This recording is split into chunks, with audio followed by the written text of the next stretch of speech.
اصل ناظرین کرام، دیکھیے ایک بہت بڑا مسئلہ تو طے ہو گیا.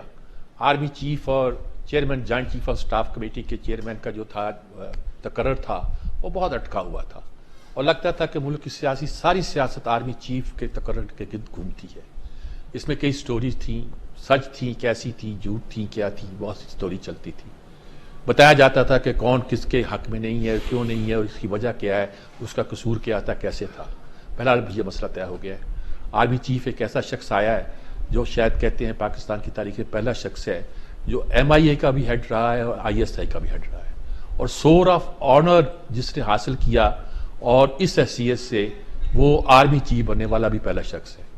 اور ان کو ایک کریڈٹ یہ آتا ہے کہ انہوں نے جب 38 سال کی عمر میں مدینہ منورہ میں تھے تو قرآن کو حفظ کیا.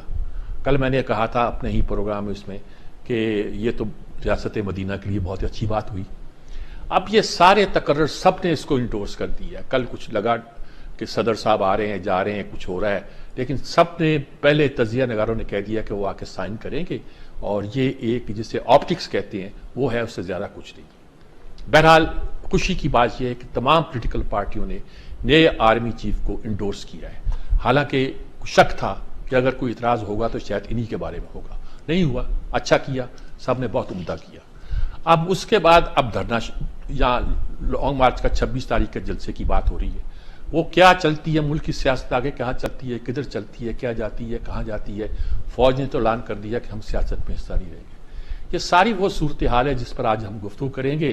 ہمارے ساتھ بہت ایک اچھا پینل موجود ہے. یہاں ہمارے پاس اسٹوڈیو میں بریگیڈیئر سید غضنفر علی صاحب ہیں جو بہت ہی زیرک تجزیہ نگار ہیں. میں یہی کہا کرتا ہوں ان کے بارے میں. فوجیوں میں اس طرح اور رہے بھی اتنے حساس اداروں میں ہیں، اور انہوں نے اس کے معاملے میں اسٹڈی بھی ایسی کر رکھی ہے کہ بہت گہرا تجزیہ کرتے ہیں. اور ابھی اسلام آباد جہاں پنٹی سے پتہ نہیں سیکھ نہیں مجھے معلوم، وہاں سے آ رہے ہیں، اس لیے باخبر بھی ہیں. مظہر بلاس صاحب بہت ہمارے سینئر تجزیہ نگار صحافی، وہ بھی ہمارے ساتھ موجود ہیں، ان سے بھی ہم بات کریں گے. اور لائن پر ہمارے ساتھ جنرل نعیم خالد لودھی صاحب، بہت ہی بے باک مگر احتیاط کے ساتھ تجزیہ کرنے والے لوگوں میں ان کا شمار ہوتا ہے. اور مزمل سور وردی ہیں، بہت نوجوان، کھلی بات کرنے والا یہ نوجوان، یہ بھی ہمارے ساتھ موجود ہوگا. میرا خیال ہے بریگیڈیئر صاحب میں باقی چھوڑتا ہوں، آپ ابھی آ رہے ہیں ادھر سے، پتہ نہیں پنڈی سے کہ اسلام آباد سے، میں نے کہا تو کیا آپ کو سارا نقشہ نظر آتا ہے یہ پوسٹ اپائنٹمنٹ سینیریو، اور آج جلسہ تو اب ظاہر ہے وڈرا نہیں ہو سکتا تھا، تو کیا صورت نظر آتی ہے آپ کو؟ بہت بہت شکریہ میر صاحب.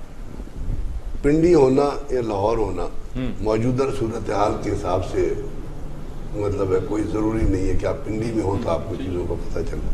پنڈی میں صرف یہ ہے کہ ہم صاف کر رہے ہیں، جہاں پنڈی میں صرف یہ ہے کہ دھرنے کی ایکٹیویٹی شروع ہوئی ہے، اور رات کو اسلام آباد کو بند کرنے کی کوشش کی جا رہی تھی، کنٹینر وغیرہ لگا کے ٹریفک جو ہے وہ مال روڈ کی طرف ڈائیورٹ کر دی گئی تھی. کافی رش تھا، لیکن آج صبح کو اتنا رش زیادہ نظر نہیں آیا. اب جو باتیں آپ نے اس سے پہلے کی اور جو ضروری تھیں، اور اس میں سب سے بڑی چیز آپ نے جو مینشن کی کہ پاکستان کے اندر مطلب 6 مہینے سے کہ جانی کیفیت تھی ہر ایک شخص کے بارے میں، ہر ایک شخص کے بارے، اور اس میں یہی تھا کہ آرمی چیف کون آئیں گے اور کس طرح آئیں گے. اس کے بارے میں نے 12 کہا، لوگوں سے ڈسکشن بھی ہوئی کہ بھئی آپ غیر ضروری کونوٹیشنز کریٹ نہ کریں. جیسے ایک کونوٹیشن یہ کریٹ کی جا رہی تھی کہ جی 6 مہینے تک جو ہے وہ وائس چیف لگایا جائے گا، اس کے بعد الیکشن ہو جائیں گے تو پھر وہ چیف کر دیا جائے گا، جنرل باجوہ کو جو ہے وہ ایکسٹینشن دے دی جائے گی. اس طرح کی بہت ساری، پھر جنرل باجوہ جو ہے وہ ایج کے اوپر جو ہے وہ ایکسٹینشن لے لیں گے. یہاں ایک صاحب نے کہا تھا کہ یہ 8 مہینے تک، 8 مہینے، جہاں یہی میں کہہ رہا ہوں. تو جس کے ذہن کی جو اختراع تھی، ایک صاحب نے یہ کہہ دیا تھا کہ فوج میں ایک اور کنسیڈریشن ہو رہی ہے کہ جی چیف آف ڈیفنس فورسز لگا دیا جائے جنرل باجوہ کو. ان کو غالباً خبر نہیں تھی کہ پاکستان آرمی میں پہلے ہی پاکستان کے اندر بہت پرانا، جو انڈیا میں نہیں ہے، chairman joint chief of staff committee موجود ہیں جو تینوں فورسز کی سربراہی کرتے ہیں، جو کوارڈینیشنز کے معاملات. تو الحمدللہ اللہ کا شکر ہے کہ وہ تمام جو تھیریز تھی وہ خود ہی دم توڑ گئی. اب نئے آرمی چیف آئے ہیں اور نئے chairman joint chief of staff committee آئے ہیں. پاکستان میں ٹریڈیشن یہی رہی ہے عموماً کہ جو جونیئر ہوتا ہے، جونیئر کا مطلب جو ہماری جو آرمی کی سینیورٹی میں جیسے 6 لیفٹیننٹ جنرل تھے، سب سے سینئر جو تھے وہ جنرل عاصم منیر تھے، اور اس کے بعد جنرل شاہر شمشاد تھے. تو عموماً پچھتے بھی یہ رہا کہ جو جونیئر ہوتا ہے اس کو chairman joint chief of staff committee لگا دیتے ہیں، اور جو سینئر ہوتا ہے اس کو آرمی چیف لگا دیتے ہیں. اس دفعہ بھی یہی ریپیٹیشن چیز چلی ہے. اور دونوں یہ آفسر, بلکہ میں نے کہا جو 6 آفسر 5-6 آفسر جتنے اوپر تھے, باہر کہا کہ کوالیفیکیشن وائز, کمٹمنٹ وائز, اور جو ایک آرمی چیف کے جو ریکوائرمنٹس ہے, یعنی آپ نے کور کمانڈ کرنی ہے, ڈویژن کمانڈ کرنا ہے, آپ نے بریگیڈ کمانڈ کرنا ہے, کوئی پی ایس او کہیں رہنا ہے, جو آپ نے نارتھ ویسٹان میں, ساؤتھ ویسٹان میں کمانڈ کیا باہر کو, تو سارے دیور ایکولی کیپبل, ہر ایک مطلب ہے آپ 0-19-20 پہ میچ کرتے تھے. عاصم منیر صاحب کی آپ نے ایڈیشنل کوالیفیکیشن بھی بیان کر دی, اور وہ ایک بڑے, جہاں تک میری knowledge, I know I may be wrong, وہ بڑے خاموش طبع انسان ہے, بولتے کم ہیں, کام زیادہ کرتے ہیں. جنرل شاہد سرفراز جو ہے وہ فوج میں he is known as a doer, a man who picks up a thing, اور وہ اس وقت ہی ختم کرتے ہیں جب وہ اپنی کلمنیشن تک پہنچتی ہے. پھر یہ شاہد سرفراز ڈی جی ایم او بھی رہے, ڈائریکٹر ملٹری آپریشن رہے, تو جو تینوں فورسز کی کوارڈینیشن ہوتی ہے آپریشنز کے حساب سے, اس میں بہت زیادہ میرا خیال بہتری آ سکتی ہے. اور جنرل عاصم منیر کے لیے چیلنجز بہت ہیں, اور وہ چیلنجز انٹرنل بھی ہیں, وہ چیلنجز ایکسٹرنل بھی ہیں. انٹرنل میں چونکہ جنرل باجوہ نے جاتے ہوئے کہا ہے کہ جی فوج پولیٹکس میں حصہ نہیں لے گی, لیکن آپ کو پتہ ہے کہ پولیٹکس میں فوج کے حصہ نہ لینے میں ہمیشہ 2 پلیئرز ہوتے ہیں. ایک فوج تو نہیں لیتی ہے, فوج کے اندر کچھ آرگنائز سسٹم ہے, جیسے آپ کے مطلب ہے جو کام جو کرتے ہیں یا ایس آئی کرے گی, ایم آئی کرے گی, تو اب وہاں پہ تو 2 پلیئرز ہیں نا, ایک تو فوج تو ہے ہی, لیکن جو سیاستدان ہیں وہ بھی تو ڈریگ کرتے ہیں نا. ٹھیک بات. تو یہ چیزیں جو ہے اب دیکھنا یہ ہے کہ جو چیزیں عامی کہنے کی کوشش کر رہی ہے وہ سیاستدان کیسے ریسیپروکیٹ کرتے ہیں. اگر انہوں نے اگر وہ یہ ہوا کہ جو الیکشن ہار رہے ہیں تو پھر آرمی چیف کو فون کر دو کہ جو میں ہار رہا ہوں تو مجھے جلا دو, تو پھر تو کام نہیں چلے گا. ٹھیک بات ہے. میں مظہر بلال صاحب کی طرف بعد میں آتا ہوں. پہلے جنرل ندیم خالد لودھی صاحب ہمارے ساتھ موجود ہیں, اور مسئلہ وہی بیان کیا جا رہا ہے. نعیم خالد لودھی صاحب, اس لیے مسئلہ وہی بیان کیا جا رہا ہے, لکھ کے غلط نہ دیا کریں یار, میں خود کنفیوز ہو رہا تھا. تو وہ خالد نعیم لودھی صاحب سے میں ڈیفنس سیکٹری رہے ہیں سر, بڑے کیپیبل آفسر ہیں, ڈیفنس سیکٹری رہے ہیں, کور کمانڈ کی ہے بہت. جی سب بالکل, اور میرا خیال ہر چیز کو بہت اچھی, ہر چیز پہ خبر ہے, اس لیے پہلے ان کی رائے لی جائے پھر ہم بات کرتے ہیں. جنرل صاحب السلام علیکم. جی وعلیکم السلام. جو بہت شکریہ بریگیڈیئر غنفر کا کہ انہوں نے نام کی تصحیح کر دی. ہاں, نام کی تصحیح انہوں نے نہیں کی, میرے پروڈیوسر نے کی ہے, اور لکھ کے غلط دیا ہوا ہے, اور میں پریشان ہو رہا تھا. میں خود کبھی کبھی سنتا ہوں سجاد میر کی بجائے مجھے کوئی ساجد میر کہہ رہا ہوتا ہے, میں سنتا جاتا ہوں, کیا کہوں کہ جناب میرا نام یہ نہیں ہے, میرا نام وہ, یہ ہوتا ہے کبھی کبھی, سوری فار دیٹ. اچھا جنرل صاحب کا کیا کہتے ہیں یہ نئی تقرریاں جو ہوئی ہیں اور اس کے بعد کا سینیریو اور ساری صورتحال کیا سمجھتے ہیں آپ؟ جی میرے خیال دونوں جو جنرل صاحبان ہیں ان کے بارے میں تو بریگیڈیئر صاحب نے بڑا اچھا کور کر لیا ہے. صرف ایک میں بات کر دوں, یہ اس کے دھرنے کی جو پنڈی والا آپ نے اس کا تھوڑا ذکر کیا تھا, میرے اپنے خیال میں اس کا تعلق تعیناتی کے ساتھ ٹوٹل نہیں تھا. ضرور اس میں ایک ایلیمنٹ تھا.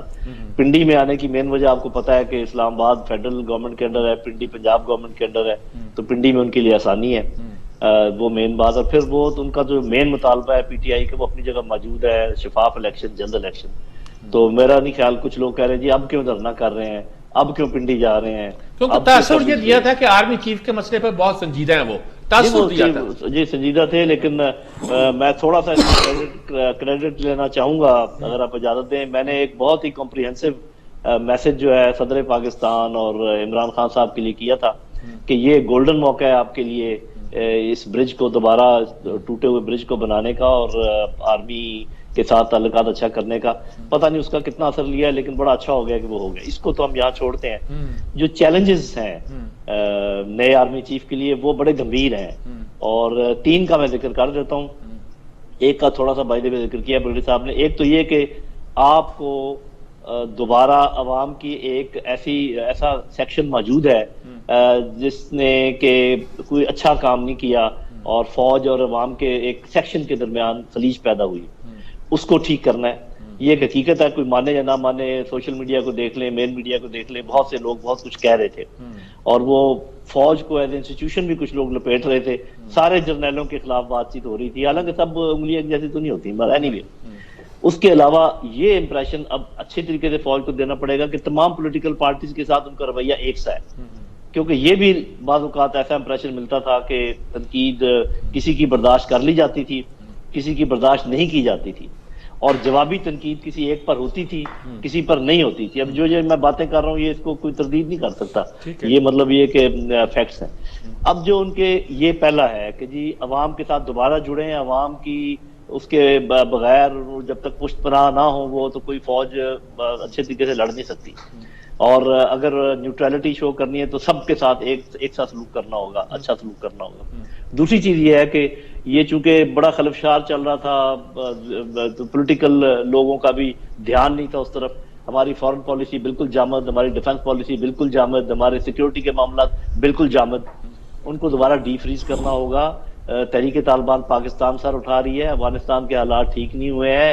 جو انڈین جرنیل ہیں وہ روز جو دھمکیاں دے رہے ہیں آپ نے بھی سنی ہے، ہم نے بھی سنی ہے. تو یہ ایک پورا جو میٹرکس ہے اس کو کرنا پڑے گا، سیکیورٹی کا، اس کو ریویو کرنا پڑے گا. اور تیسری بات بہت اہم ہے میرے خیال میں، اور اس کا ذکر بہت کم ہوتا ہے اور لوگ شرماتے ہیں اور گھبراتے ہیں، میں وہ ضرور آپ کے سامنے پیش کر دیتا ہوں. ان جو حالات ہیں ہمارے اکانومی کے، معیشت کے، اس کے اندر اتنی بڑی فوج کو مینٹین کرنا، ان کی ٹریننگ کا لیول وہی رکھنا، ان کے مورال کا لیول وہی رکھنا، اور یہ اس کی ساری چیزوں کو کوئی آسان کام نہیں ہوگا، ٹھیک ہے، بہت مشکل کام ہوگا. فوج کا تین مورال چیلنج رکھنا جو سب سے بڑا کام ہوگا آرمی چیف کے سامنے. بڑی اچھی بات کی آپ نے، اور بہت اشاروں میں بہت کچھ باتیں اور بھی کر گئے. میں آپ کو آخر میں ہی رکھتا ہوں. جی مزمل صوبتی صاحب، آپ کا کیا کمنٹ ہے ساری گفتگو پر؟ دیکھیے، میں سمجھتا ہوں کہ پچھلے 6 ماہ سے 7 ماہ سے پاکستان میں جو ہجان کی کیفیت تھی وہ اس تعیناتی کے لیے تھی، اور عمران خان صاحب اسی تعیناتی پر اثر انداز ہونے کے لیے 6-7 ماہ سے سڑکوں پر تھے. اب یہ ایک الگ تجزیہ ہے کہ وہ کتنے کامیاب ہوئے ہیں اور کتنے ناکام ہوئے ہیں. اب جو لوگ یہ کہہ رہے ہیں کہ جی صدر عارف الوی نے عمران خان کی مرضی سے سمری پہ سائن کیے ہیں، وہ کوئی عمران خان کا ٹویٹ دکھا دیں مبارکباد کا چیف کو کہ انہوں نے کہا ہو، اور اگر عمران خان کی مرضی ہوتی تو فواد چوہدری صاحب باہر کہہ دیتے کہ عمران خان صاحب نے انہیں اجازت دے دی ہے اور صدر صاحب جا کے سائن کر دیں گے. انہوں نے تو کہا وہ اعلامیہ جاری کریں گے. مجھے لگتا ہے صدر صاحب نے اعلامیہ جاری کرنے کی بجائے سمری پر دستخط کرنا بہتر سمجھا، اور انہوں نے عمران خان صاحب کو قائل کیا، لیکن وہ شاید قائل نہ ہو سکے.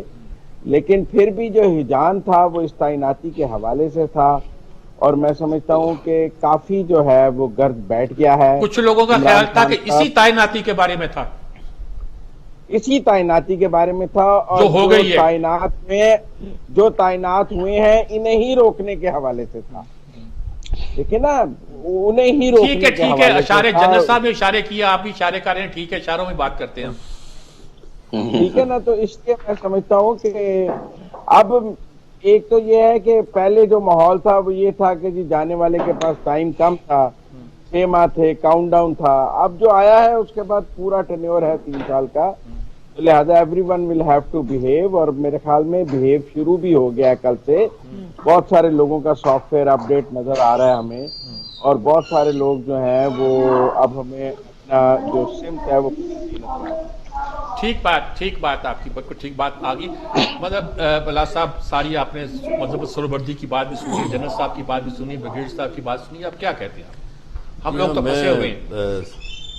تینوں کی کسی نہ کسی بات کو لوں گا اور کوشش کروں گا، اور آپ کی بھی بات لوں گا اور کوشش کروں گا اس کا جواب دے پاؤں. ایک تو جو آپ نے فرمایا کہ وہ انہوں نے مدینہ میں قرآن حفظ کیا، بڑی اچھی بات ہے. تو میں ناظرین کو بتاتا چلوں کہ وہ تو میں نے ان کے دوسرے 2 بھائی جو ہیں وہ بھی حافظ قرآن ہیں، اور ان کے والد جو ریاضی کے استاد تھے تو وہ بھی حافظ قرآن تھے.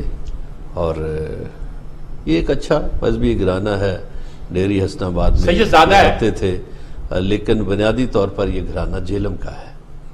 جی. اور اب آ جائیے، بریگیڈیئر صاحب نے ایک بات کی ہے، میں سمجھتا ہوں کہ وہ بات کسی حد تک درست ہے، کسی حد تک غلط ہے. اس سے پہلے بہت دفعہ یہ ہوا کہ جونیئرز کو لا کے آرمی چیف بنایا گیا، ٹھیک ہے، اور لوگ سپر سیڈ ہوئے. یہ پہلی دفعہ ایسا ہو رہا ہے کہ سپر سیڈ نہیں ہو رہے لوگ، سینئر موسٹ کو ایک اچھی بات ہے. اور جو مزمل سہروردی صاحب نے بات کی مجھے نہیں سمجھ آتی انہوں نے کیوں کیڑے نکالنے شروع کر دیے. میرا خیال ہے کہ عارف علوی صاحب کوئی چاول کھانے لاہور نہیں آئے تھے, مشاورت کرنے آئے تھے, اور عمران خان کے مشورے ہی سے انہوں نے سائن کیے, ورنہ آئینی طور پر تو وہ سمری روک بھی سکتے تھے. تو کہتا ہے کرکٹ میچ وہ اپنا اپنا تبصرہ ہے, اپنا اپنا تجزیہ. میرا خیال ہے کہ اس موقع پر ہماری ساری سیاسی قیادت نے بہت اچھا مظاہرہ کیا ہے اور سب نے اس کو قبول کیا. یہ جو بات جنرل صاحب نے آخر میں کی, پاکستان کے لیے دیکھیے سب سے بڑا مسئلہ اس وقت اکانومی ہے. ہمارے معاشی حالات بہت خراب ہیں اور اس میں کوئی شک نہیں کہ ہم بحیثیت قوم ٹیکس چور ہیں. ہمارے ہاں لوگ ٹیکس ہی نہیں دیتے. ابھی FBR کے مطابق تو 80% دکانوں والے بھی ٹیکس نہیں دیتے. تو یورپ میں تو آپ دیکھیے روڈ ٹیکس بھی ہے. تو ہمارے ہاں جو ٹیکس کا کلچر ہے اس کو بہتر کرنے کی ضرورت ہے. ویسے مطلب اللہ صاحب آپ اور میں ہم تو بہت ٹیکس دیتے ہیں. جی ہاں, ہم تو میر صاحب پھنسے ہوئے ٹیکس دے دیتے ہیں. اور اس کے علاوہ یہ جو لانگ مارچ کی دھرنے کی بات ہے, میرا خیال ہے کہ ہماری سیاسی قیادت کو اس وقت ایک بہترین مظاہرہ یہ کرنا چاہیے کہ 2-4 مہینے آگے پیچھے الیکشن کا کوئی ایشو نہیں, الیکشن ہونے چاہیے اور جمہوریت چلنی چاہیے. باقی میں اس بات سے اتفاق نہیں کرتا کہ جو جنرل صاحب نے فرمایا کہ سیاست میں مداخلت نہیں کریں گے, حالانکہ ان کی وہ تقریر بھی سیاسی تھی جس میں انہوں نے یہ باتیں کی. تو وہ تو خیر بریگیڈیئر غضنفر صاحب نے بڑے اچھے طریقے سے بتا دیا کہ ہمارے کچھ ونگز ایسے ہیں وہ ظاہر ہے سائیڈ پہ نہیں رہ سکتے, یا ان کی ڈیوٹی ایسی ہے, سیاسی سیل بھی ہے, تو انہیں کہیں نہ کہیں سیاست میں مداخلت کرنا پڑتی ہے. اور دنیا بھر میں ہوتا ہے یہ. ہمارے ہاں ویسے ہی ایک میر صاحب فیشن ہے کہ لوگ فوج کے بہت تنقید دنیا بھر میں جی پینٹاگون کا اثر امریکہ کے لیے بہت دنیا بھر میں ہے, لیکن ہمارے ہاں یہ فیشن ہے کہ ہم اپنی افواج پہ یا اپنے اداروں پہ بہت تنقید کرتے ہیں. اور میرا خیال ہے دنیا میں کہیں پر بھی اتنے کھل کر تنقید نہیں ہوتی. ٹھیک بات ہے. میں دوبارہ آپ کی طرف سے آتا ہوں, مجھے بار بار وقفے کے لیے کہا جا رہا ہے اور میں اسے کافی دیر سے ٹرکا رہا ہوں. میں کچھ وقفہ لیتے ہیں جی, وقفے کے بعد آتے ہیں. میں جنرل صاحب سے پوچھوں گا کہ جو سوال انہوں نے اکانومی کے حوالے سے کیا ہے بہت پرٹیننٹ سوال ہے, وہ ہمیں کوئی رہنمائی فرمائیں کہ کیا کیا جائے. سیاسی جماعتیں نکلی ہوئی ہیں, یہ ٹھیک کہہ رہے ہیں مظہر اللہ صاحب کہ اگر 2-4 مہینے الیکشن آگے کچھ ہو جاتے ہیں تو فرق نہیں پڑتا, لیکن کچھ لوگوں کا خیال ہے فرق پڑتا ہے. اب بدلے ہوئے سینیریو میں, یعنی کچھ لوگوں کا خیال ہے کہ چیف کے تقرر کا مسئلہ تھا اور خاص طور پر پریزنٹ چیف کے حوالے سے تھا. یعنی بدلے ہوئے سینیریو میں اب سیاستدانوں کے لیے کیا مشورہ ہے کہ ملک کی اکانومی اپنے پاؤں پہ کھڑے ہو جائے. ہمیں ایٹمی طاقت ہے, اور ایٹمی طاقت اگر اکانومی اس کی تباہ ہو جائے گی تو ایٹمی طاقت کہاں کھڑی رہے گی؟ روس کہاں چلا گیا تھا. ایک وقفہ لیتے ہیں, وقفے کے بعد حاضر ہوتے ہیں.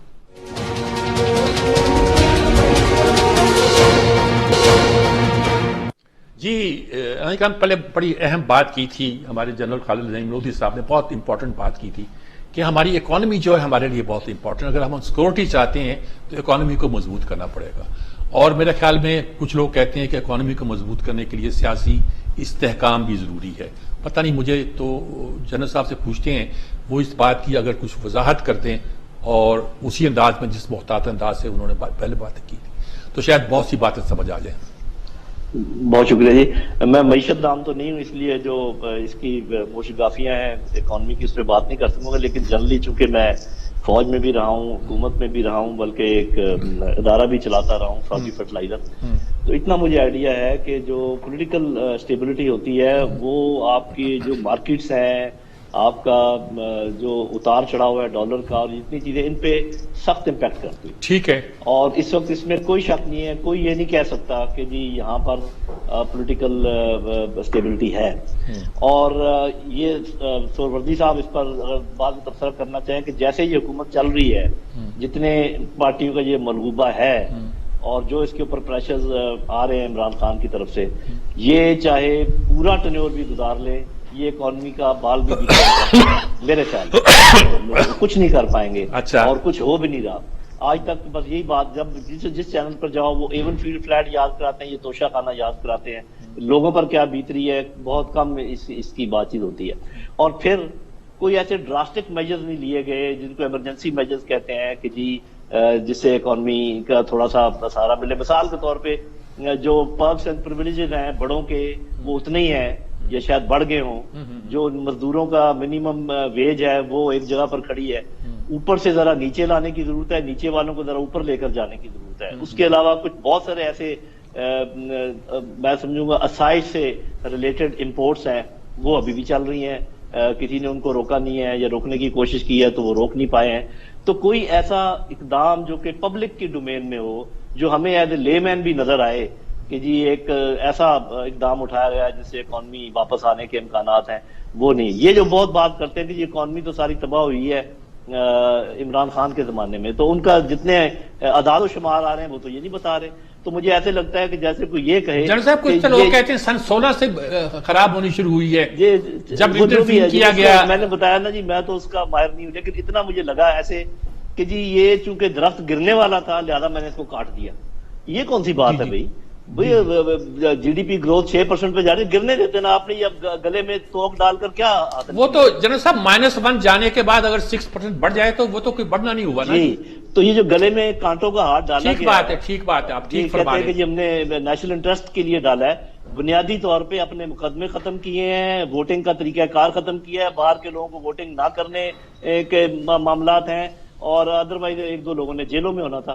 صاف ظاہر ہے کہ بہت تعویلیں دی جائیں گی، نہیں جی ایسے نہیں ہے. جنرل صاحب ٹھیک بات آ گئی، میں اس پہ کوئی کمنٹ نہیں کرتا کیونکہ میرا کمنٹ کرنا ایک پارٹیزن ہونے کی بات ہو جائے گی. مزمل سہروردی صاحب سے آپ نے بات کی تھی کہ وہ اگر اس کا جواب تو میں انہی سے پوچھتا ہوں. مزمل صاحب آپ کیا کہتے ہیں؟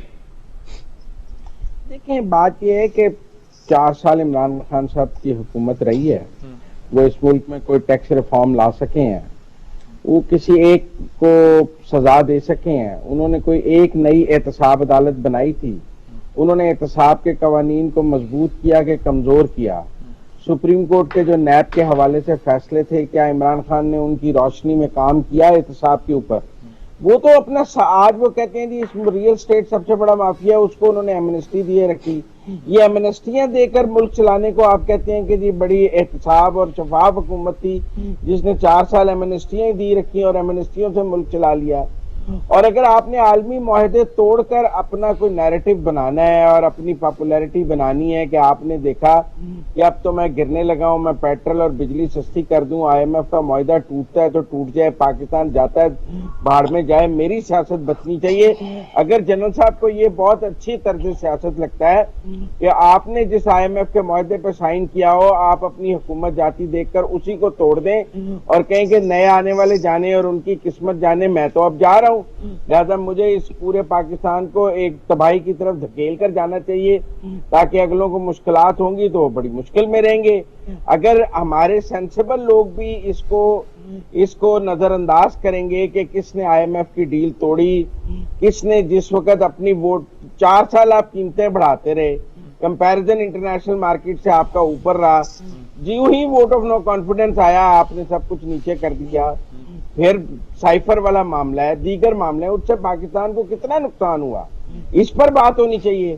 اور پھر چارٹر آف اکانومی کی تو اس عمران خان صاحب کو جب وہ وزیر اعظم تھے اپوزیشن نے دعوت دی کہ آپ ہمارے ساتھ چارٹر آف اکانومی کر لیں، اس ملک کو اکنامک سرجری کی ضرورت ہے، وہ آپ اکیلے نہیں کر سکیں گے، مل کر کریں گے. ٹھیک بات ہے. عمران خان صاحب نے حقارت سے ٹھکرایا. اب جب وہ خود وزیر اعظم ہے انہوں نے پھر بھی آفر کی، پر ایک آدمی جب وزیر اعظم ہو کر بھی کسی کے ساتھ بیٹھنے کو تیار نہیں، اپوزیشن میں ہو کر بھی بیٹھنے کو تیار نہیں، وہ الگ کمرے میں روٹھے ہوئے بچے کی طرح بیٹھا رہتا ہے، کسی بریفنگ میں آنے کو تیار نہیں، اس سے ملکی معاملات پر کیا بات ہو سکتی؟ چلیں ٹھیک ہے، آپ سے بات کرتے ہیں. بغیر صاحب کیا کہیں گے؟ دونوں پاکستان کے حالات ٹھیک نہیں ہو سکتے ہیں جی، پاکستان کے حالات ٹھیک ہو نہیں سکتے. کیا کریں؟ ہم عمران خان کا ہی ڈرم پیٹتے رہیں گے نا. جب آپ عمران خان کا ہی ڈرم پیٹتے رہیں گے تو حالات کس طرح ٹھیک ہوں گے؟ تو کیا کریں؟ عمران خان بھی تو ڈرم پیٹ رہا ہے، چور. میرا مطلب ہے کہ ایک ایسا انالیسس کریں جو پروڈنٹ انالیسس ہو. اسٹیٹکس تو آپ کی فائل ہے، آپ 2018 کی اپنی پاکستان کی اکنامک رپورٹ اٹھا کے پڑھ لیجئے. مزمل سہروردی صاحب صحیح ہوں گے یا وہ اکنامک رپورٹ صحیح ہوگی؟ $10 بلین کھا گئے آپ سیلاب کے، اور آپ کہتے ہیں کہ جی وہ $10 بلین کس کے؟ $10 بلین $10 بلین پاؤنڈ کھا گئے جو امریکہ جو برطانیہ نے دیے تھے آپ کو سیلاب کے لیے، شہباز شریف صاحب، علی عمران. تو مجھے پھر بہت ساری چیزیں کہنی پڑے گی نا، جب وہی کہیں گے روٹھا بچہ بیٹھا ہے. ان کا صرف پینترا یہ ہے کہ بس ایک چیز کو ٹارگٹ کیے جو فیکٹس کی طرف نہ جاؤ. فیکٹس یہ ہیں کہ آپ کا فارن اسٹیٹ ریزرو آج $7.96 بلین پہ کھڑا ہے. فیکٹس یہ ہے کہ سن 16 میں جب آپ لوگوں نے نواز شریف کو نکالنے کا فیصلہ کیا، سر 16 سے سنیں 17 کے باہر آ جائے نا 17 کے شروع میں، سر. اس کے بعد اکانومی آپ کی اسمبلی فیکٹ یہ ہے کہ 47 میں جب پاکستان بنا تھا تو پاکستان کے پاس سوئی نہیں تھی، پھر 47 میں چلے جائیں، پھر چلے جائیں کہ ایسٹ انڈیا کمپنی نے پاکستان کو تباہ کیا، پھر کہیں جی انگریز ہی ذمہ دار ہے. آپ کیا کہنا چاہ رہے ہیں؟ آپ کیا کہنا چاہ رہے ہیں؟ ٹرمپ یہ کہیں گے ٹرمپ نے جو الیکشن آ رہا ہے اس لیے آ رہا ہے کہ عمران خان جو ہے کرپشن کر رہا تھا. اچھا آپ کیا کہہ رہے ہیں؟ بات یہ ہے کہ آپ پاکستان کی اسٹیٹسٹکس رپورٹ اٹھا کے پڑھیں اور آپ یہ پڑھیں کہ مختلف ادوار میں چیزیں جو غلط ہوئی ہیں ان کو ٹھیک کس طرح کرنا ہے. اگر عمران خان صاحب نے غلط کیا، شعیب کا زمانہ لے ہیں، میں تو کہہ رہا ہوں اتنا پیچھے نہ جائیں نا. 1947 سے پاکستان ہونا شروع کرے، پچھلے 10 سال سے شروع کر دیں، ٹھیک ہے نا. اور 10 سال سے جب پاکستان بنا تھا، آج پاکستان بنا تھا، پاکستان کے وزیر خزانہ تھے گورنر جنرل کے طور پر مجھے ناپسند ہیں مولا غلام محمد. 4 سال وزیر خزانہ تھے، بجٹ سرپلس. میں یہ کہہ رہا ہوں کہ 4 سال وہ تو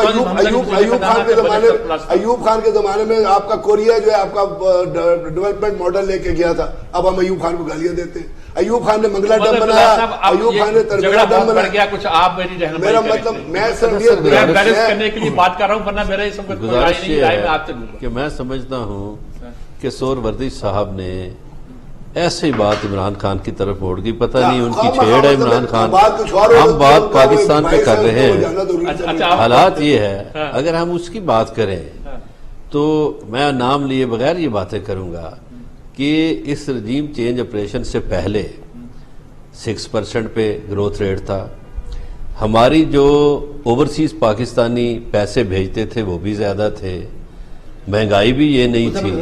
گزارش سن لیجیے، میرے پاس اکانومسٹ کی امید ہے صاحب آپ مجھے جواب دیں. گزارش سن لیں گے، گزارش سن لیجیے. ہمارے اکانومسٹ اچھا جو میں نے یہ جو اچانک لوڈ شیڈنگ شروع ہو گئی، 1 سال کے لیے پیسے بڑھیں گے. یہ جو لوڈ شیڈنگ شروع ہو گئی تھی اچانک ہے، یہ عمران خان جیب میں ڈال کے تو نہیں لے گیا تھا بجلی. تو لوڈ شیڈنگ بھی ہو گئی، بجلی بھی مہنگی ہو گئی، پیٹرول. انہوں نے تو لوگوں کو پیس کے رکھ دیا ہے. یہ پہلا دور جا رہا ہے جس میں مل مالک بھی پریشان ہے اور مزدور بھی پریشان ہے. کتنا ٹیکسٹائل سیکٹر بند ہوا ہے اور آج 2 لاکھ LCs کھلنے والی ہیں. جس دن یہ کھلیں گی تو یہ ڈالر کہاں جائے گا یہ شاید سہروردی صاحب کو اس کا اندازہ نہیں. یہ جو جگلری کرتے ہیں نا کہ ہم یوں ٹھیک کر دیں گے وہ ٹھیک کر دیں گے، ان سے میں جنرل صاحب سے اتفاق کرتا ہوں یہ اکنامکس ان سے ٹھیک نہیں ہوگی، سوال ہی پیدا نہیں ہوگی. ان کے پہلے انہوں نے پہلے جو ان کے مفتاح صاحب میرے خیال میں اگر عمران بھی آ جائے گا تو اسے ٹھیک گزارش سن لیجیے. ٹھیک نہیں کر سکتا. بریڈے صاحب گزارش سن لیجیے. پہلے مفتاح صاحب نے یہ کیا، انہوں نے جو چاند چڑھایا، جلدی کر دیجئے وقت مجھے. انہوں نے امپورٹس پہ پابندی لگا دی. ان کو یہ نہیں پتا تھا کہ پاکستان میں تو جو دوائیاں بنتی ہیں اس کا بھی را مٹیریل باہر سے آتا ہے. پاکستان کی انڈسٹری جو چلتی ہے اس کا را مٹیریل باہر سے آتا ہے. وہ یہ کیسا وزیر خزانہ تھا. اب جو نئے صاحب آئے کہ میں یوں کر دوں گا وہ کر دوں گا، انہوں نے بھی LCs روک رکھی. گاڑیوں پہ پابندی لگی جس سے کہتے ہیں کہ کاروں کی. میں ایک وقفہ لینا پڑ رہا ہے، مجھے وقفہ لوں گا اور سہروردی صاحب جواب دینا چاہتے ہیں کچھ باتوں کا. میں آغاز ہی ان سے کروں گا تاکہ گفتگو کو وہ اپنی جو بات کرنا چاہتے ہیں وہ کر لیں، پھر جیسی بھی صورتحال پیدا ہوگی وہ دیکھتے ہیں. ایک وقفہ کے بعد حاضر ہوتے ہیں.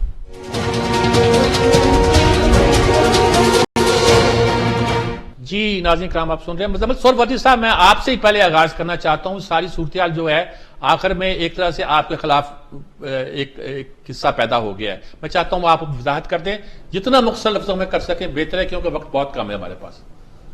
دیکھیں اکانومی کی بات کی تھی اور بات ہوئی 6% گروتھ ریٹ کی. میں نے اس کے جواب میں اپنا موقف دیا. کچھ دوستوں کو پسند نہیں آیا لیکن میں کوئی موقف اس لیے تو نہیں دیتا کہ سب کو پسند آ جائے اور میں کوئی اتفاق رائے کے لیے تو موقف نہیں دیتا. میری اپنی ایک رائے ہے جس طرح دوسروں کی رائے ہے میری بھی رائے ہے. دوسری بات یہ ہے کہ پاکستان کے معاشی حالات کو ٹھیک کرنے کے لیے اس ملک میں قومی اتفاق معاشی معاملات پر قومی اتفاق رائے کی ضرورت ہے، اور قومی اتفاق رائے کے لیے اگر میں یہ کہتا ہوں کہ عمران خان صاحب اپنے دور وزارت عظمیٰ میں بھی سنجیدہ نہیں تھے، دور اپوزیشن میں بھی سنجیدہ نہیں ہے، اور چونکہ وہ ملک کی ایک بڑی پارٹی ہیں اور ان کے بغیر قومی اتفاق رائے ممکن نہیں ہے، لہذا کہیں نہ کہیں تو انہیں اس بات پر قائل کرنا ہوگا نا کہ بھائی آپ نے باقی سب کے ساتھ بیٹھنا ہے، یا باقی سب کو ایک جہاز میں بٹھائیں اور اس جہاز کے اوپر کوئی غوری میزائل مار دیں تاکہ قصہ ختم ہو جائے اور اکیلے عمران خان یہ ملک چلا لیں۔ اگر باقیوں کے کینڈیڈیٹس کو بھی 80 ہزار اس ضمنی انتخاب میں بھی ووٹ ڈل گیا ہے اور باقیوں کی سیٹیں بھی اپنی جگہ موجود ہیں اور دوبارہ الیکشن ہو تو وہ پھر کوئی نہ کوئی سیٹیں جیت کر تو واپس آ جائیں گے، کہ 100% سیٹیں تو عمران خان نہیں جیت سکیں گے، انہیں پھر اس ملک میں کسی نہ کسی کے ساتھ بیٹھنا پڑے گا، تو انہیں بیٹھنے کا کلچر تو پیدا کرنا ہے نا اپنے اندر، کہ وہ یہ کہیں گے کہ اس ملک کے باقی سب لوگ جو ہیں انہیں مر جانا چاہیے اور میں اکیلا یہ ملک چلاؤں گا، تو جمہوریت کی تو یہ روح نہیں ہے۔ اور اگر ہم اس بات کو تنقید کا نشانہ بناتے ہیں کہ بطور وزیر اعظم اہم سیکیورٹی بریفنگ سے وہ اپوزیشن کی دوسرے کمرے میں روٹ کر بیٹھ جاتے تھے اور آرمی چیف اور DG/ISI بریفنگ دیتے تھے اور اب وزیر اعظم جو ہے وہ دوسرے کمرے میں بیٹھا ہوتا تھا، تو یہ کوئی اچھی روایت وہ پیدا کر کے گئے ہیں؟ یا آج وہ بار بار پکار کے کہتے ہیں کہ جی طاقت تو فوج کے پاس ہے، وہ مجھے الیکشن کرا دے، اور وہ خود کہتے ہیں کہ میں نے ان کے ساتھ نہیں بیٹھنا حکومت کے ساتھ، تو پھر یہ کوئی جمہوریت کی اچھی روایت ہے؟ اگر اس بات کو تنقید کا نشانہ بنایا جائے، 6% گروتھ ریٹ کی جو بات کرتے ہیں وہ تو 2017-18 میں بھی تھا، جو لوگ یہ بات کرتے ہیں وہ اسد عمر کے ڈیبیکل کی بات کریں، حفیظ شیخ کے ڈیبیکل کی بات کریں، محمد صاحب تھینک یو ویری مچ، وقت میں نے بتایا بہت کم ہے۔ جنرل صاحب آپ کیا کہیں گے اس پہ، کچھ کمنٹ کرنا چاہیں گے؟ بالکل وائنڈ اپ کر رہے ہیں ہم اسے۔ جنرل صاحب میری آواز آ رہی؟ میری آواز آ رہی ہے، بالکل آ رہی ہے۔ جی تو میں یہ کہتا یہی جو آپ نے ابھی دیکھ لیا نا، جو آپ کے سامنے ہم نے گفتگو شنید کی ہے، یہی پرابلم ہے کہ بجائے اس کے کہ اکوموڈیٹ کریں، مزمل صاحب بہت صحیح باتیں کر رہے ہیں کہ مل کر بات ہونی چاہیے، وہ یہ بھی درست کہہ رہے ہیں کہ جب تک عمران خان بیٹھے گا نہیں تو بات کیسے ہوگی، تو دونوں طرف سے تھوڑا سا گنجائش کرنے کی ضرورت ہے، آج بھی فلیکسیبلٹی کی ضرورت ہے، یہ کام ایک پارٹی نہیں کر سکتی۔ باقی جو زمینی حقائق ہیں، اگر ہم میں سے آدھے چور ہیں مثال کے طور پہ، ہم 4 بیٹھے ہوئے، اگر 2 چور ہیں 2 نہیں ہیں، تو پھر کام تو چاروں نہیں مل کے کرنا ہے نا بھائی، تو وہ آپ اپنے ذہن میں رکھیں چور ہیں یا نہیں ہے، کوئی جو بھی کر لے۔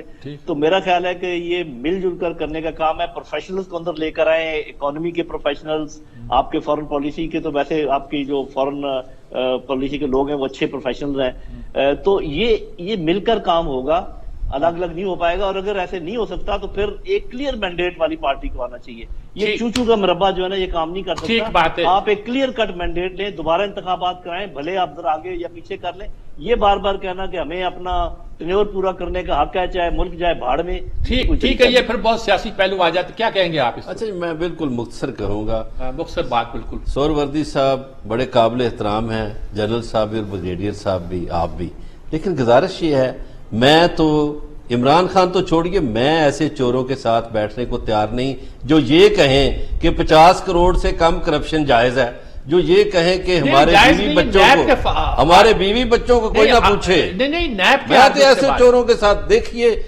یہ کیا بات ہوئی میر صاحب، یہ 50 کروڑ سے کم کرپشن کرنے اور نیب آپ کو پوچھے گا نہیں، یہ کون سی اکانومی درست کرنے جا رہے ہیں؟ آپ کے پاس احتساب کے کئی ادارے موجود ہیں، وہ نہیں ہے سر، وہ نہیں ہے، نیب جو ہے یہ آپ لوگوں نے بنائی تھی پولیٹیکل انجینئرنگ کے لیے، یہ میں آپ کو کہتا ہوں، میں یہ عرض کرتا ہوں صرف جو پروونسز میں جو بھی چیزیں ہیں نا وہ کوئی کسی چیز کو ڈیٹیکٹ نہیں کرتی ہیں، دیر شوڈ بھی، نیب نہ بنائے کچھ اور بنا لے، لیکن یہ کہنا کہ اتنی سے کم 1 پیسے کی کرپشن بھی کرپشن ہے، کسی کے بیٹے نے کرپشن کی ہے کرپشن ہے، اب جب اس کو ختم کر دیں گے تو یہ حکومت تو حکومت تو آئی کرپشن، سر میں کہہ رہا ہوں یہ حکومت تو آئی کرپشن انکلکیٹ کرنے کے لیے تھی، اگر آپ کرپشن لوگوں میں انکلکیٹ کریں گے تو اتفاق رائے کہاں سے پیدا ہوگا؟ کیسے ہوگا؟ رائے کا طریقہ ہے، دیکھیے اتفاق رائے کا سمپل طریقہ ہے، آپ بھی بیٹھے جیسے بریگیڈیئر صاحب نے فرمایا کہ 1 پیسے کی کرپشن بھی درست نہیں.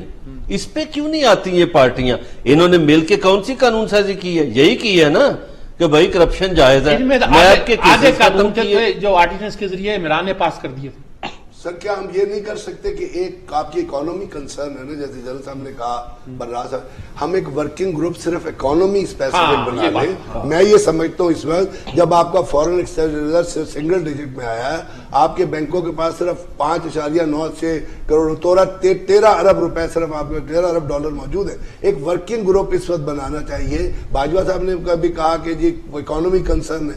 اگر کنسرن ہے تو اس وقت جو نئی قیادت ہے ان کو چاہیے کہ وہ ایک ایسا ورکنگ گروپ پروفیشنل کا بنائیں جو اکانومی پہ کانسنٹریٹ کرے، اس کو بہتر کرے. باقی اس پہ تو آپ اتفاق کرتے ہیں نا کہ ایسا کوئی کام کیا کرتا ہوں، ورکنگ گروپ بننا چاہیے، مگر میں اس بات پہ زور دوں گا کہ کرپشن کسی صورت میں جائز نہیں. ٹھیک بات ہے ناظرین کرام، کوئی بھی کرے. خلاصہ یہ ہے کہ ایسا ورکنگ گروپ بننا چاہیے، لیکن اس میں ایک نقطہ اعتراض موترزہ آ جاتا ہے کہ کرپشن کسی صورت جائز نہیں ہے، اور کرپٹ اور چور لوگوں سے ہم بات نہیں کریں گے. یہ ویسے بھی عمران کا بیانیہ ہے، اور دوسرے لوگ اب توشہ خانہ بہت سے کیس لے کے آ چکے ہیں، اور میں کہہ نہیں سکتا کہ کون آدمی تھا جس نے جا کے عمران کو بتایا تھا کہ کھرا کدھر جاتا ہے، اور کون ہے جو وہ میں آپ کچھ نہیں کہنا چاہتا. ناظرین کرام، کرپشن ختم ہونی چاہیے تو ہر لیول پہ ہونی چاہیے. ہر پارٹی کے کرپٹ لوگ صرف اپنی تقریروں میں دوسروں کو چور اور کرپٹ نہ کہیں، بلکہ ثابت کریں کہ وہ بھی آنیسٹ ہیں اور انہوں نے بھی کوئی ڈس آنیسٹی نہیں کی ہے. ہماری عدالتوں کا اصل کام ہے کہ وہ عدالتیں بڑی فرینکلی، بڑی طاقت کے ساتھ، بڑی قوت کے ساتھ عمل کریں اور دکھائیں کہ وہ انصاف کر رہی ہیں، قانون کے مطابق چل رہی ہیں، اور ایسا نہیں کر رہی کہ ملک کی سیاسی صورتحال کو دیکھ کر کسی مصلحت کا شکار ہو جائے. اجازت چاہتا ہوں. اللہ حافظ.